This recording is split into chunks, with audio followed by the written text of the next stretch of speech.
ನಮಸ್ಕಾರ ವೀಕ್ಷಕರೇ, father Muller medical college ಮತ್ತು ಆಸ್ಪತ್ರೆ ಅರ್ಪಿಸುವ ಆರೋಗ್ಯ ಕಿರಣ ವಿಶೇಷ ವೈದ್ಯಕೀಯ ಸಂವಹನ ಕಾರ್ಯಕ್ರಮಕ್ಕೆ ಸ್ವಾಗತ. ನಾನು ದಿವ್ಯಾ ಪೂಜಾರಿ.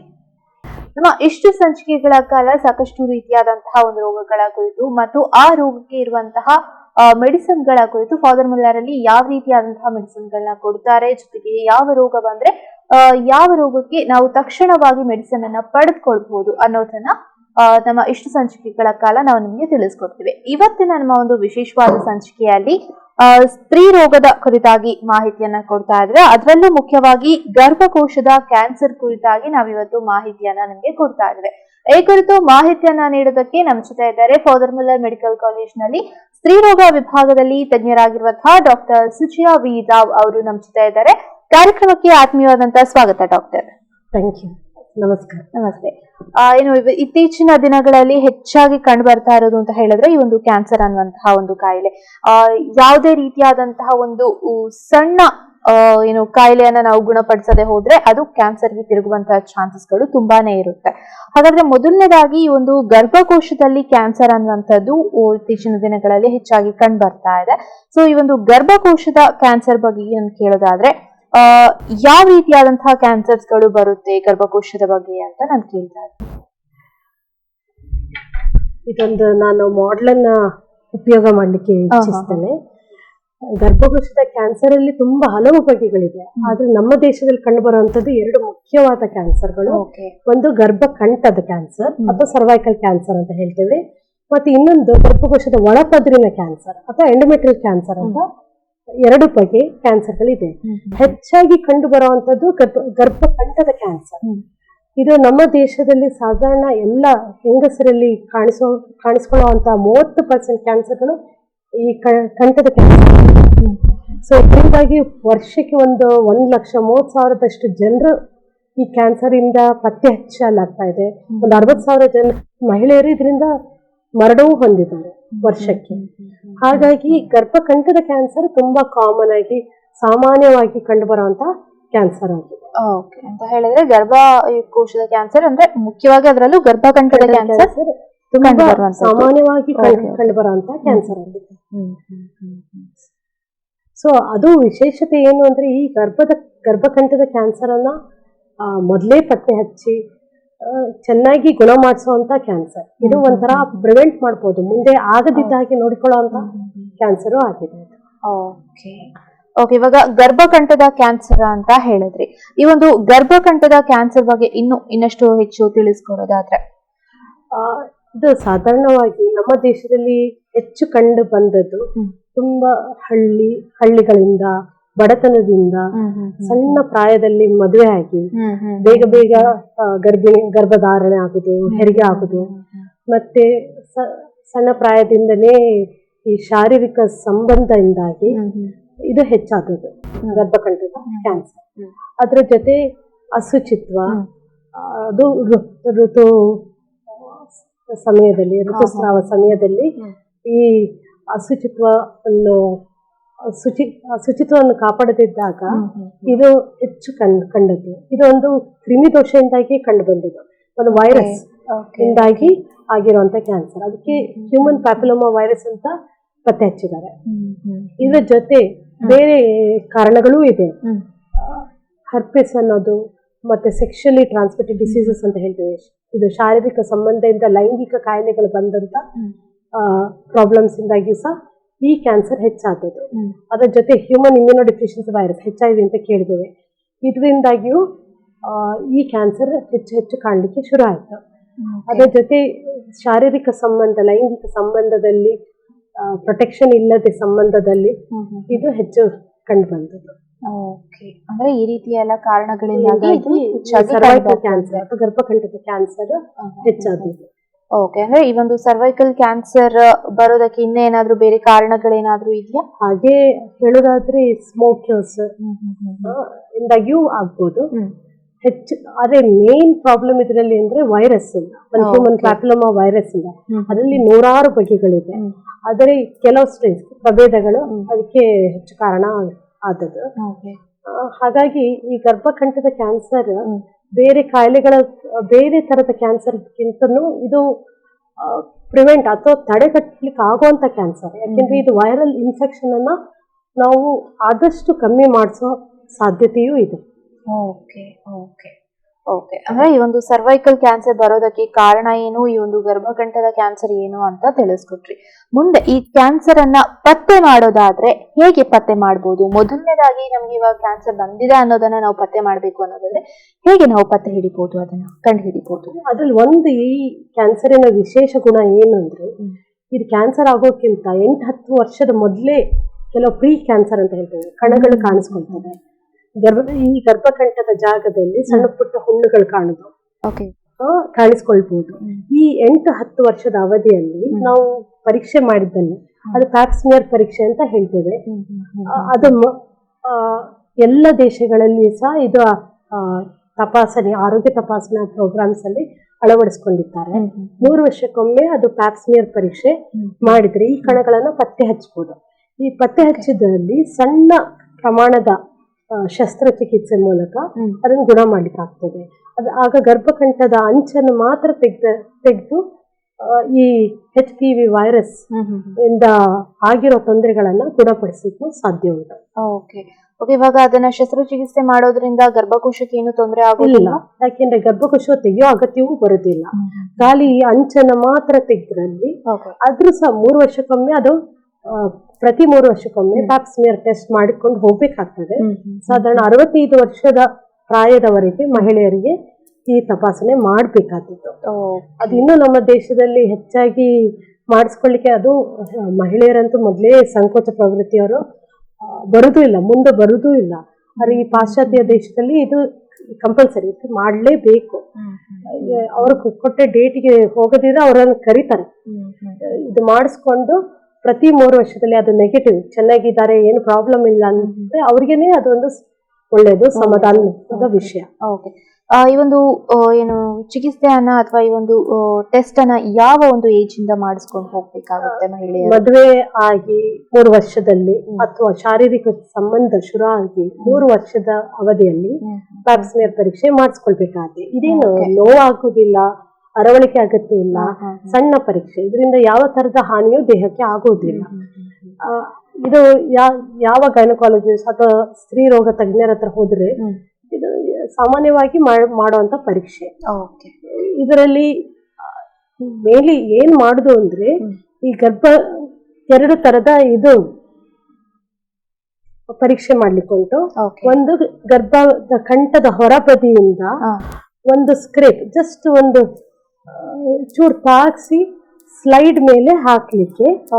ಹಾಗೆ ಗರ್ಭಕಂಠದ ಒಳಭಾಗದಲ್ಲಿ ಇದೊಂದು ಸಣ್ಣ ಬ್ರಷ್, ಅದನ್ನು ತಾಗಿಸಿ ಇನ್ನೊಂದು ಸ್ಲೈಡ್ಗೆ ಹಾಕಿ ಆ ಸ್ಲೈಡ್ಗಳನ್ನು ಪರೀಕ್ಷಿಸಲು ಲ್ಯಾಬಿಗೆ ಕಳಿಸ್ಲಿಕ್ಕಾಗ್ತದೆ. ಲ್ಯಾಬ್ ಅಲ್ಲಿ ಅದಕ್ಕೊಂದು ಪ್ಯಾಪನಿಕ್ಯುಲರ್ ಸ್ಟೇನಿಂಗ್ ಅಂತ, ಅದು ಒಂದು ಗ್ರಂಥ ಹಾಕಿದ್ಮೇಲೆ ಕಣಗಳನ್ನು ಸ್ಟಡಿ ಮಾಡ್ತಾರೆ, ವೀಕ್ಷಿಸ್ತಾರೆ. ಅದರಲ್ಲಿ ಕಣಗಳಲ್ಲಿ ಏನಾದ್ರು ತೊಂದರೆ ಕಂಡು ಬಂದ್ರೆ ಅದು ನಮ್ಗೆ ಫಸ್ಟ್ ತಿಳಿಸ್ತಾರೆ. ಆ ಕಣಗಳಲ್ಲಿ ತೊಂದರೆ ಉಂಟು, ಮುಂದೆ ಇದು ಕ್ಯಾನ್ಸರ್ ಆಗುವಂತ ಕಣಗಳಾಗ್ತದೆ. ಹಾಗಾಗಿ ಇದನ್ನು ಮುಂದಿನ ಚಿಕಿತ್ಸೆಗೆ ನಾವು ಪ್ರೋತ್ಸಾಹ ಮಾಡ್ತೇವೆ. ಆ ಸಣ್ಣ ಚಿಕಿತ್ಸೆ ಮೂಲಕವೇ ಇದು ಗುಣ ಆಗ್ತದೆ. ಹಾಗೆ ಇದರಿಂದ ಲಾಭ ಏನು ಅಂದ್ರೆ, ಮುಂದೆ ಬರುವಂತ ದೊಡ್ಡ ಕ್ಯಾನ್ಸರ್ ಅನ್ನೋ ಕಾಯಿಲೆಯನ್ನು ತಡೆಗಟ್ಟಲಿಕ್ಕಾಗ್ತದೆ. ಸಣ್ಣ ಪ್ರಮಾಣದ ಆಪರೇಷನ್ ಅಲ್ಲಿ ಗುಣವೂ ಆಗ್ತದೆ. ಆದಷ್ಟು ಬೇಗ ಮಹಿಳೆಯರಿಗೆ ತಿಳುವಳಿಕೆ ಆದ್ರೆ ಇದರ ಬಗ್ಗೆ ಒಳ್ಳೇದು. ಯಾಕಂದ್ರೆ ಎಂತ ಇದ್ರು ಸಹ ಕ್ಯಾನ್ಸರ್ ಅಂತ ಹೇಳಿದ್ಮೇಲೆ ಅದಾದ ನಂತರ ಚಿಕಿತ್ಸೆಗೂ ಅದಾಗೋ ಮೊದ್ಲೇ ಪ್ರಿವೆಂಟ್ ಮಾಡೋದಕ್ಕೂ ತುಂಬಾ ವ್ಯತ್ಯಾಸ ಇದೆ. ಯಾವಲ್ಲ prevention is better than cure ಅಂತ ಹೇಳ್ತೇವೆ. ಮೊದಲೇ ತಡೆಗಟ್ಟೋದು ಗುಣ ಮಾಡೋದಕ್ಕಿಂತನೂ ಒಳ್ಳೇದು, ಉತ್ತಮ. ಹಾಗಾಗಿ ಈ ಪ್ಯಾಪ್ಸ್ಮಿಯರ್ ಟೆಸ್ಟ್ 3 ವರ್ಷಕ್ಕೊಮ್ಮೆ ಮಾಡಿಸ್ಕೊಳ್ಳೋದು ಬಹಳಷ್ಟು ಉತ್ತಮ. ಓಕೆ, ಎಸ್ ಡಾಕ್ಟರ್, ಇನ್ನಷ್ಟು ಈ ಒಂದು ಗರ್ಭಕೋಶದ ಕ್ಯಾನ್ಸರ್ ನ ಕುರಿತು ನಿಮ್ ಜೊತೆ ಮಾತಾಡ್ತೀವಿ, ನಿಮ್ಮಿಂದ ಇನ್ನಷ್ಟು ಮಾಹಿತಿಯನ್ನ ತಿಳ್ಕೊಳ್ತೀವಿ. ಆದ್ರೆ ಅದಕ್ಕಿಂತ ಮುಂಚೆ ಪುಟ್ಟದ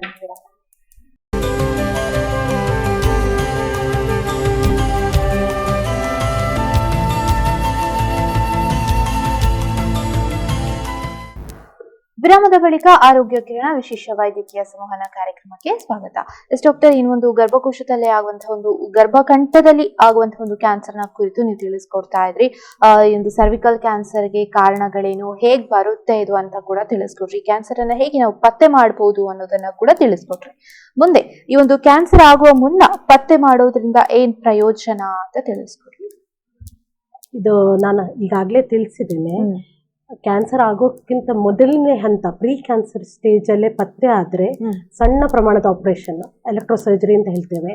ಗರ್ಭಕಂಠದ ಒಂದು ಅಂಚನ್ನ ಆಪರೇಷನ್ ಮಾಡಿದ್ರೆ ಸಾಕಾಗ್ತದೆ, ತೆಗೆದ್ರೆ ಸಾಕು, ಆಗ ಗುಣ ಆಗ್ತಾರೆ. ಮುಂದೆ ಅದರಿಂದ ಕ್ಯಾನ್ಸರು ಆಗುದಿಲ್ಲ. ಆದ್ರೆ ಅದೇ ಸ್ಕ್ರೀನಿಂಗ್, ಅದು ಪ್ರತಿ 3 ವರ್ಷಕ್ಕೊಮ್ಮೆ ತಪಾಸಣೆ ಮಾಡಿಸ್ಕೊಳ್ತಾ ಹೋಗ್ಬೇಕಾಗ್ತದೆ. ಆದ್ರೆ ದೊಡ್ಡ ಪ್ರಮಾಣದ ಯಾವ ಆಪರೇಷನ್, ಗರ್ಭಕೋಶನ ತೆಗೆಯುವಂತ ಪರಿಸ್ಥಿತಿ ಸಹ ಬರುದಿಲ್ಲ. ಹಾಗಾಗಿ ಇದು ತುಂಬಾ ಬೇಗ ತಿಳಿದುಕೊಂಡು ಸಣ್ಣ ಆಪರೇಷನ್ ಮೂಲಕ ಸರಿ ಮಾಡಿಸ್ಕೊಳ್ಬಹುದು. ಅಥವಾ ಅಕಸ್ಮಾತ್ ಆಗಿ ಅದು ಮುಂದುವರೆದಿದ್ರೆ ಗರ್ಭಕಂಠದ ಅರ್ಲಿ ಸ್ಟೇಜ್, ಪ್ರಾಥಮಿಕ ಹಂತದಲ್ಲಿ ಪತ್ತೆ ಮಾಡಿದಷ್ಟು ಉತ್ತಮ. ಆ ಸಮಯದಲ್ಲಿ ಶಸ್ತ್ರಚಿಕಿತ್ಸೆ ಪ್ಲಸ್ ರೇಡಿಯೋಥೆರಪಿ ಎರಡೂ ರೀತಿಯಲ್ಲಿ ಟ್ರೀಟ್ಮೆಂಟ್ ಕೊಟ್ಟು ಗುಣ ಮಾಡ್ಲಿಕ್ಕೆ ಆಗ್ತದೆ. ಅಂದ್ರೆ ರೇಡಿಯೋಥೆರಪಿ ಅಂದ್ರೆ ಏನು ಅಂತ ತಿಳಿಸ್ಕೊಡ್ಬೋದಾ? ಅದು ಒಂದು ಕಿರಣಗಳು, ಗಾಮಾ ರೇಸ್ ಅಂತ ಹೇಳ್ತೇವೆ. ಅದು ಈ ಕಣಗಳನ್ನು ಸಾಯಿಸ್ಲಿಕ್ಕೆ ಉಪಯೋಗ ಮಾಡುವಂತ ರೇಸ್. ಅದು ಸಪರೇಟ್ ಡಿವಿಷನ್ ಮೂಲಕ ಮಾಡ್ತಾರೆ. ಅದು ನಮ್ಮ ಆಸ್ಪತ್ರೆಯಲ್ಲಿ ಅದು ಸುಸಜ್ಜಿತವಾದ ಎಲ್ಲ ಸೌಕರ್ಯಗಳು ಇದೆ. ಪ್ರಾಥಮಿಕ ಹಂತದಲ್ಲಿ ಗರ್ಭಕಂಠದ ಕ್ಯಾನ್ಸರಿಗೆ ಶಸ್ತ್ರಚಿಕಿತ್ಸೆ ಮೂಲಕ ಗರ್ಭಕೋಶ ಮತ್ತೆ ಅದರ ಕರಳೆಗಳನ್ನ ಎಲ್ಲ ತೆಗೆದು ಗುಣ ಮಾಡ್ಲಿಕ್ಕೆ ಆಗ್ತದೆ. ಅದಕ್ಕಿಂತ ಒಂಚೂರು ಹರಡಿದ್ರೆ ಈ ರೇಡಿಯೋಥೆರಪಿದ ಅಗತ್ಯ ಬರ್ತದೆ. ಇವಾಗ ಏನು ಪ್ಯಾಪ್ಸ್ಮೇಯರ್ ಅಂತ ನೀವು ಹೇಳ್ತಾ ಇದ್ರಿ, ಈ ಒಂದು ಏನು ಟೆಸ್ಟ್ ಮಾಡುವಂತಹದ್ದು. ಈ ಒಂದು ಪ್ಯಾಪ್ಸ್ಮೇಯರ್ ಸ್ಕ್ರೀನಿಂಗ್ ಅಂದ್ರೆ ಏನು ಅಂತ ತಿಳಿಸ್ಕೊಡಿ. ಇದೆಲ್ಲ ಹೆಚ್ಚಾಗಿ ಪಾಶ್ಚಾತ್ಯ ದೇಶಗಳಲ್ಲಿ ಈ ಪ್ರೋಗ್ರಾಮ್ ಸ್ಟಾರ್ಟ್ ಮಾಡಿತ್ತು. ಇಷ್ಟು ವರ್ಷದ ಅವಧಿಯಲ್ಲಿ ಆಗಾಗ ಮಾಡಿಸ್ಕೊಳ್ಬೇಕು. ಮದುವೆ ಆದ ನಂತರ ಅಥವಾ ಶಾರೀರಿಕ ಸಂಬಂಧ ಶುರು ಆದ ನಂತರ 3 ವರ್ಷಕ್ಕೆ ಇದು ಶುರು ಮಾಡುದು. 3 ಸತಿ ಅದು ನೆಗೆಟಿವ್ ಇದ್ದಲ್ಲಿ 3 ರಿಂದ 5 ವರ್ಷಕ್ಕೊಮ್ಮೆ ಮಾಡಿಸ್ಕೊಂಡು ಹೋಗ್ಬೇಕಾಗ್ತದೆ. ಆಗ ನಾ ಮೊದ್ಲೇ ಹೇಳಿದ ಹಾಗೆ ಕ್ಯಾನ್ಸರ್ ಆಗೋ ತುಂಬಾ ಮೊದಲಿನ ಪ್ರೀ ಕ್ಯಾನ್ಸರ್ ಅಥವಾ ಕಣಗಳು ಕಂಡ ತಕ್ಷಣ ಅದಕ್ಕೆ ಟ್ರೀಟ್ಮೆಂಟ್ ಮಾಡ್ಲಿಕ್ಕೆ ಉಪಯೋಗ ಆಗುತ್ತೆ. ಇದನ್ನ ನಾವು ಡೌನ್ ಸ್ಟೇಜ್ ಅಂತ ಹೇಳ್ತೇವೆ. ಅಂದ್ರೆ ಆದಷ್ಟು ಬೇಗ ಕ್ಯಾನ್ಸರ್ ಆಗುವ ಮುಂಚಿತವಾಗಿ ನಾವು ಪತ್ತೆ ಮಾಡಿ ಗುಣ ಮಾಡುದು ಇದರಿಂದ ಉಪಯೋಗ.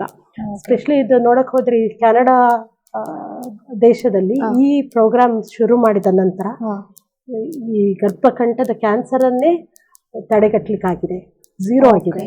ಆ ರೀತಿಯಲ್ಲಿ ಈ ಕ್ಯಾನ್ಸರ್ ಅನ್ನ ಪ್ರಿವೆಂಟ್ ಮಾಡ್ಬೋದು, ತಡೆಗಟ್ಟಬಹುದು.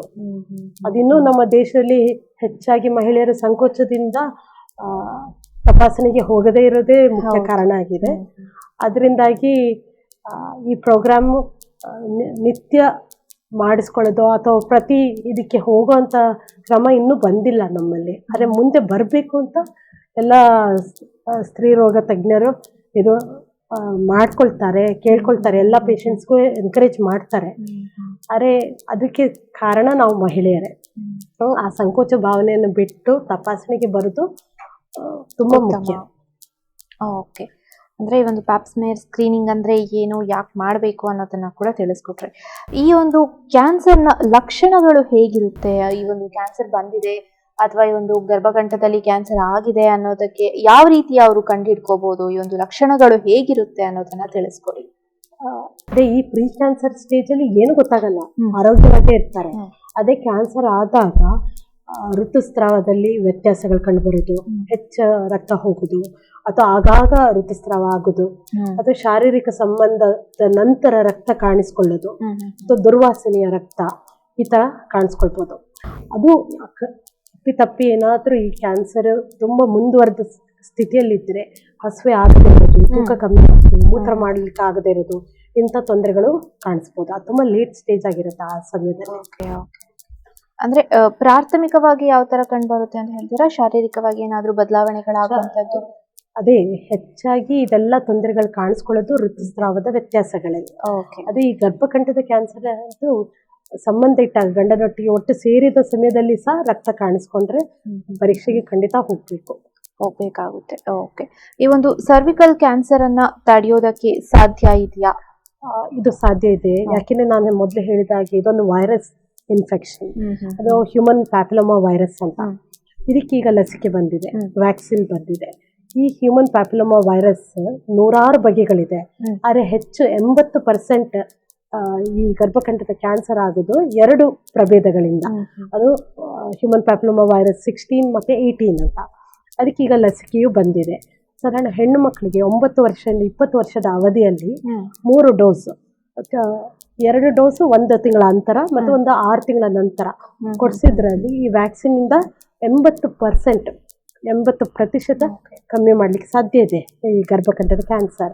ಆದರೆ 20% ಇನ್ನೂ ಸಹ ಆಗೋದಿಲ್ಲ. ಯಾಕೆಂದ್ರೆ ಇದರಲ್ಲಿ 100 ಬಗೆದು ವೈರಸ್ ಪ್ರಾಬ್ಲಮ್ಸ್ ಇದೆ. ಅದಕ್ಕೆ ಇನ್ನು ಬಂದಿರೋದು 2 ವೈರಸ್ಸಿಗೆ ಕೂಡ ಪ್ರಿವೆಂಟ್ ಮಾಡುವಂತ ವ್ಯಾಕ್ಸಿನ್. ಇನ್ನು ಬೇರೆ ದೇಶಗಳಲ್ಲಿ 9 ಬಗೆಯ ವೈರಸ್ಗಳಿಗೂ ವ್ಯಾಕ್ಸಿನ್ ಬಂದಿದೆ. ನಮ್ಮ ದೇಶದಲ್ಲಿ ಈಗ ಇರೋದು ಖಾಲಿ 2 ವೈರಸ್ 16 ಮತ್ತು 18 ವ್ಯಾಕ್ಸಿನ್ ಅಥವಾ ಲಸಿಕೆ ಇದಿದೆ. ಅದ್ರಲ್ಲಿ ಸ್ವಲ್ಪ ದುಬಾರಿ ಉಂಟು ಈಗ ಸದ್ಯಕ್ಕೆ.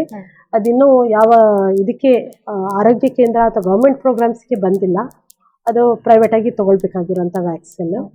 ಆದರೆ ಈ ವ್ಯಾಕ್ಸಿನ್ ಪ್ಲಸ್ ಈ ಪ್ಯಾಪ್ಸ್ಮಿಯರ್ ಪರೀಕ್ಷೆ ಮಾಡೋದ್ರಿಂದ 100ಕ್ಕೆ 100% ಈ ಕ್ಯಾನ್ಸರ್ ಅನ್ನ ತಡೆಗಟ್ಟಬಹುದು. ಓಕೆ, ಈ ಒಂದು ಸರ್ವಿಕಲ್ ಕ್ಯಾನ್ಸರ್ ಅನ್ನ ಗುಣ ಮಾಡೋದಕ್ಕೆ ಸಾಧ್ಯ ಇದೆಯಾ?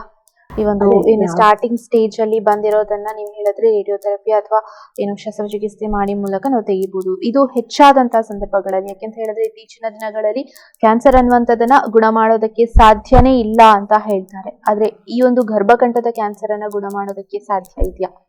ಈ ಗರ್ಭಕಂಠದ ಅಥವಾ ಗರ್ಭಕೋಶದ ಒಳಪದರದ ಕ್ಯಾನ್ಸರ್ ಎಂದು ಒಂದು ಒಳ್ಳೆ ಗುಣ ಅಂದ್ರೆ ಬೇಗ ಪತ್ತೆ ಮಾಡ್ಬೋದು.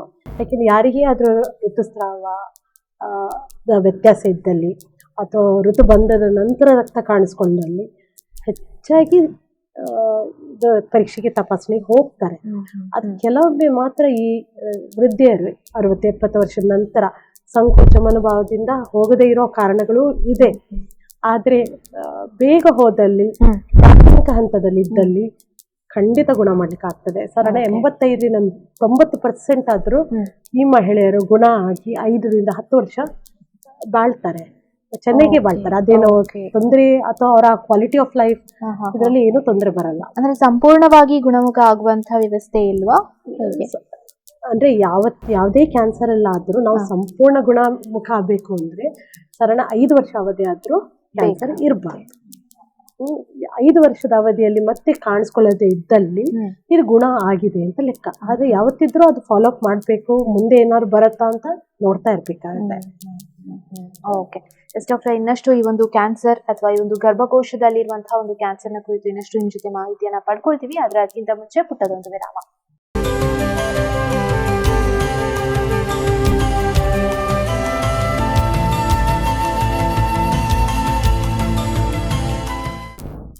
ವಿರಾಮದ ಬಳಿಕ ಆರೋಗ್ಯ ಕಿರಣ ವಿಶೇಷ ವೈದ್ಯಕೀಯ ಸಂವಹನ ಕಾರ್ಯಕ್ರಮಕ್ಕೆ ಸ್ವಾಗತ.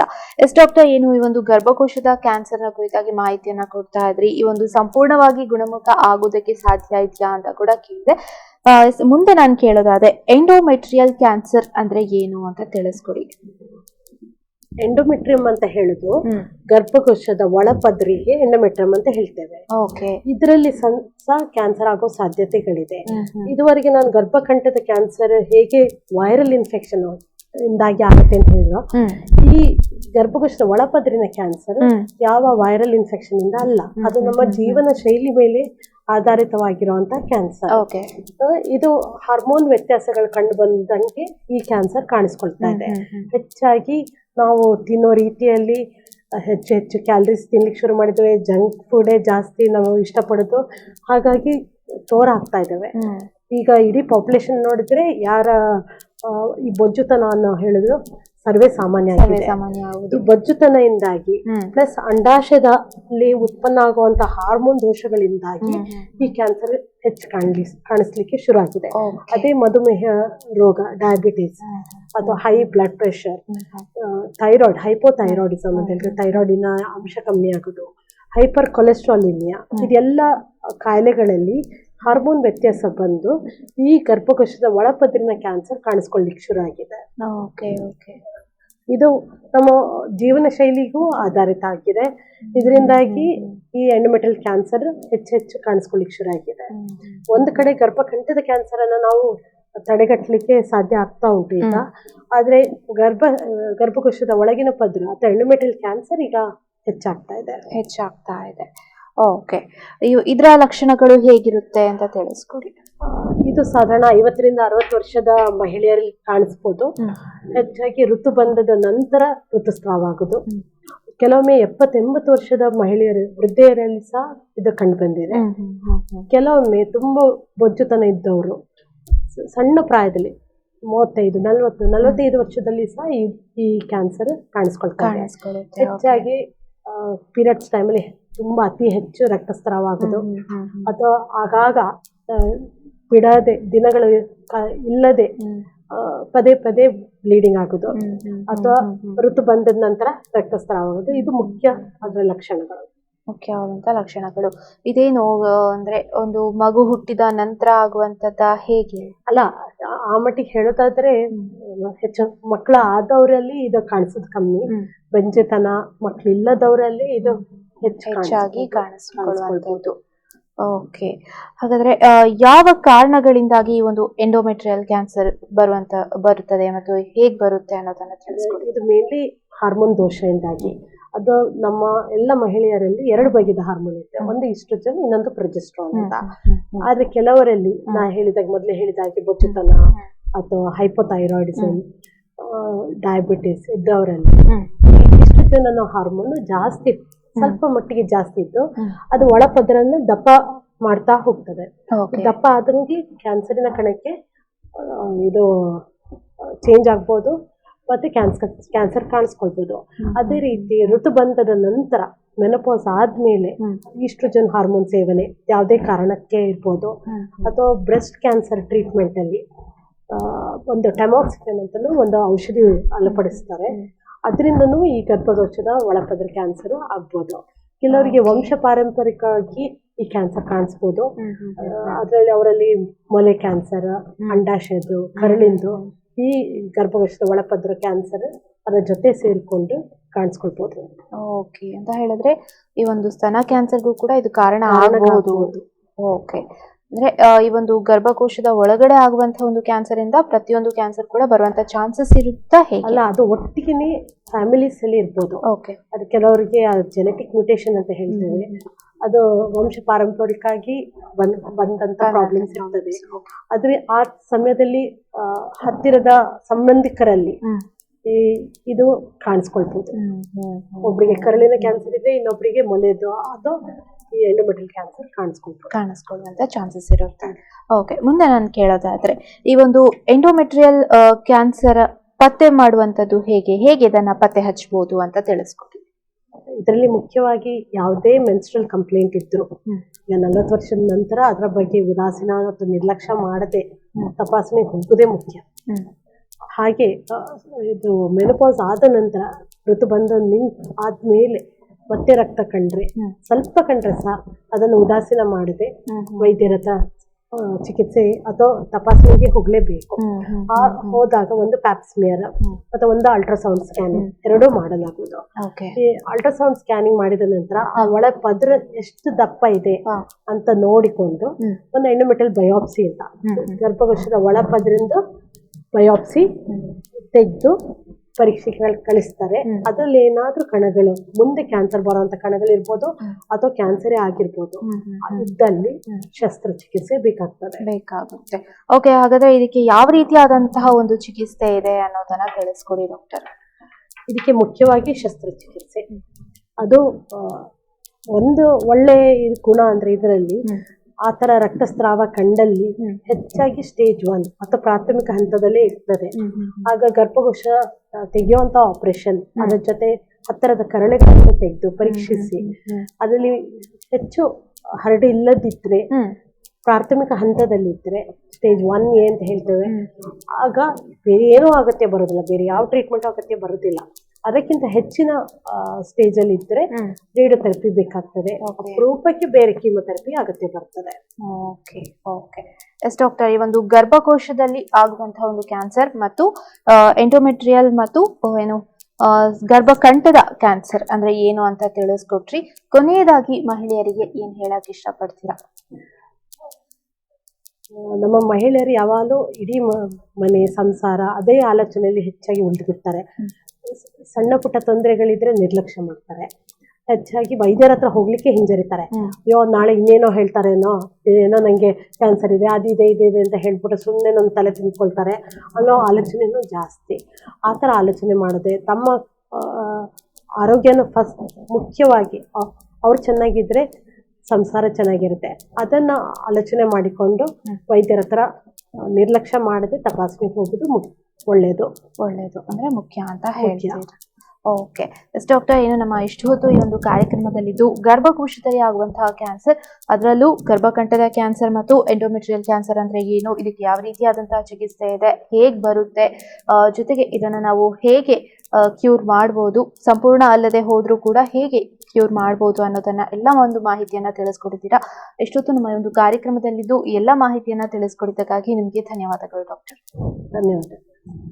ಎಸ್ ವೀಕ್ಷಕರೇ, ಇಷ್ಟು ಹೊತ್ತು ನಮ್ಮ ಈ ಒಂದು ಆರೋಗ್ಯ ಕಿರಣ ವಿಶೇಷ ವೈದ್ಯಕೀಯ ಸಂವಹನ ಕಾರ್ಯಕ್ರಮದಲ್ಲಿ ಗರ್ಭಕೋಶದಲ್ಲಿ ಆಗುವಂತಹ ಕ್ಯಾನ್ಸರ್ ಅಂದ್ರೆ ಗರ್ಭಕಂಠದ ಕ್ಯಾನ್ಸರ್ ಇರ್ಬೋದು ಅಥವಾ ಎಂಡೋಮೆಟ್ರಿಯಲ್ ಕ್ಯಾನ್ಸರ್ ಇರ್ಬೋದು, ಈ ಒಂದು ಎರಡು ಕ್ಯಾನ್ಸರ್ಗಳು ಬರೋದಕ್ಕೆ ಕಾರಣ ಏನು, ಜೊತೆಗೆ ಇದನ್ನ ಹೇಗೆ ತಡೆಗಟ್ಟಬಹುದು, ಬರದೇ ಇರುವ ಹಾಗೆ ಕೂಡ ಹೇಗೆ ತಡೆಗಟ್ಟಬಹುದು, ಬಂದ್ರೆ ಇದಕ್ಕೆ ಯಾವ ರೀತಿಯಾದಂತಹ ಚಿಕಿತ್ಸೆಗಳಿದೆ, ಇದೆಲ್ಲದನ್ನ ಕೂಡ ನಮ್ಮ ಇವತ್ತಿನ ಕಾರ್ಯಕ್ರಮದಲ್ಲಿ ನಾವು ನಿಮಗೆ ಸಂಪೂರ್ಣವಾದಂತಹ ಮಾಹಿತಿಯನ್ನ ಕೊಟ್ಟಿದ್ದೇವೆ.